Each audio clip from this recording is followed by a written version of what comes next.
ఇన్ని ఇయర్స్ మీరు అబ్జర్వ్ చేసిన దాంట్లో మిమ్మల్ని కదిలించిన సిచ్యువేషన్ ఏంట్రా ఇది వద్దు అని అనిపించిన సిచ్యువేషన్ ఏదైనా ఉందా? చాలా ఉన్నాయండి. ఒక్క ఇన్సిడెంట్ ఏదైనా? ఒకసారి ఏమైందంటే, ఒక ఇద్దరు అక్క చెల్లెళ్ళ చైల్డ్ మ్యారేజ్ జరుగుతోంది ఒక ఊళ్ళో. చాలా ఏళ్ళయింది ఇది జరిగి. ఆ ఊళ్ళో ఆపుదామని మేము వెళ్ళాం. చాలా నచ్చజెప్పాము. అక్కడ వాళ్ళ నాయనమ్మ చనిపోతుంది అని చేస్తున్నారు. ఆ పాప ఇంటర్ ఫస్ట్ ఇయర్, ఫస్ట్ పాప, రెండో పాప 9th క్లాస్.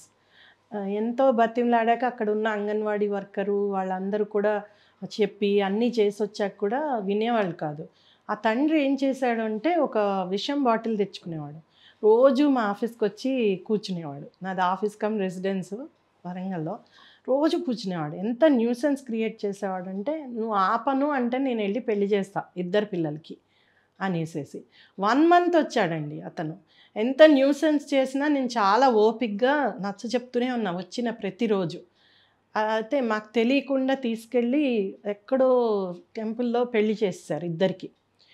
ఫస్ట్ అమ్మాయికి ఒక 30 ఏళ్ల వాడిని, సెకండ్ అమ్మాయికి కూడా ఒక 25 ఏళ్ల వాడిని పెళ్లి చేశారు. చేశాక తెలిసింది మాకు. అప్పటికే అంగన్వాడీ వర్కర్ని కొట్టడానికి వచ్చారు. మమ్మల్ని అయితే అసలు ఊళ్ళోకి కూడా రానీలేదు. చాలా గొడవ చేశారు నేను వెళ్తే.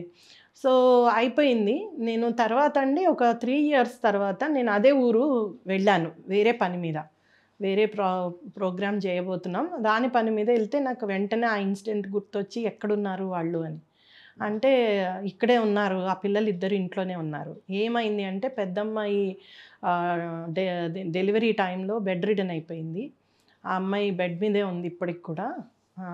బతుకుతుందో లేదో అంటున్నారు అని అమ్మాయి. రెండో అమ్మాయిది ఏమైంది అంటే, రెండో అమ్మాయి సెట్ కాలేదని వాళ్ళు వారాన్ని రోజులకే పంపించేశారు. ఆ అబ్బాయికి ఎవరితోనో వేరే అమ్మాయితో ఉందని. సో ఇద్దరు ఇంట్లోనే ఉన్నారు. ఎంత జమ్స్ పిల్లలండి.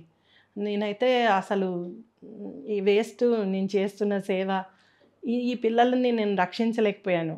అప్పుడు తల్లిదండ్రులు వచ్చి కాళ్ళు పట్టుకుని ఏడ్చారు. అమ్మ మీరు చెప్తే ఆ రోజు వినలేదు, మా పిల్లల పరిస్థితి ఇలా అయిపోయింది అని. ఆ తండ్రి వచ్చి రియలైజ్ అయ్యాను. కానీ ఏం లాభము ఇప్పుడు పరిస్థితి. ఆ అమ్మాయి తర్వాత చనిపోయింది. ఆ అమ్మాయి, ఆ పాప రెండో పాప కూడా చాలా డిప్రెషన్లోకి వెళ్ళి, అంత ఆ పిల్ల 9th క్లాస్లో ఉండే పిల్ల అసలు డిప్రెషన్లోకి వెళ్ళి మెంటల్ హెల్త్ పాడైపోయి అంతా ఇదైపోయింది. సో అదే అనిపిస్తుంది ఒక్కొక్కసారి. అంటే అందరినీ రక్షించలేం, అందరికీ హెల్ప్ చేయలేం, ఎంతో కొంత ట్రై చేస్తూ ఉంటాము. కానీ ఇలాంటివి ఏంటంటే బాధ అనిపిస్తుంది. ఇప్పుడు నిన్న కూడా ఆ పాప 15 ఏళ్ల పాప అంత అవస్థపడి డెలివరీ అవన్నీ చూస్తుంటే అసలు మనం ఎందరం ఉండి వేస్ట్ కదా. ఇంతమంది, ఇన్ని రకాల సిస్టమ్స్ ఉన్నాయి, ఇన్ని రకాల అంటే డిపార్ట్మెంట్స్ రన్ అవుతున్నాయి, చట్టాలు ఉన్నాయి, ఇంతమంది ఉన్నాం. ఏం చేసాం ఆ అమ్మాయికి? అంత లైఫ్ అన్యాయం చేసాం.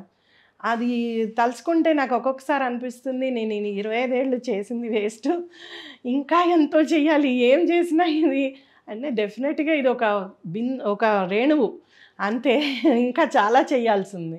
అందుకే అనిపిస్తుందండి, ప్రతి ఒక్కళ్ళు కొద్దిగైనా కాన్షియస్నెస్ తోటి ఇతరులకి కనుక కొద్దిగైనా సపోర్టివ్గా ఉండగలిగితే, ఆ ఎంపతి అనేది ఉంచుకొని హెల్ప్ చేయగలిగితే, అయిపోయాక సింపతి పడే బదులు ఫస్ట్ వాళ్ళకి ఏం గో త్రూ అవుతున్నారు అనేది మనం అర్థం చేసుకొని హెల్ప్ చెప్పగలిగితే చాలా మార్పు వస్తుంది. అంటే మా ఒక్క వల్ల, నా ఒక్క దాని వల్లనో మా సంస్థ వల్లనో అయిపోవు కదా.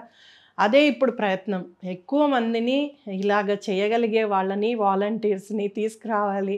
అందుకే తరుణి సహేలి అని పెట్టి మేము ప్రోగ్రామ్ డెఫినెట్లీ అండి, వి విల్ గైడ్ దెమ్. దానికి ఏం లేదు, ఇప్పుడు ఇవ్వాల్సింది ఓన్లీ టైం, మనీ కూడా అక్కర్లేదు. మీ టైం ఈజ్ వెరీ ప్రెషియస్ ఇప్పుడు ప్రతి ఒక్కళ్ళకి. సో ఆ టైంని కనుక ఇవ్వగలిగితే చాలు. మీ చుట్టూ ఉన్న వాళ్ళని కనీసం ఆ టైం ఇచ్చి కొద్దిగా వాళ్ళకి సపోర్ట్ ఇవ్వగలిగితే చాలు, చాలా మార్పు తీసుకురావచ్చు.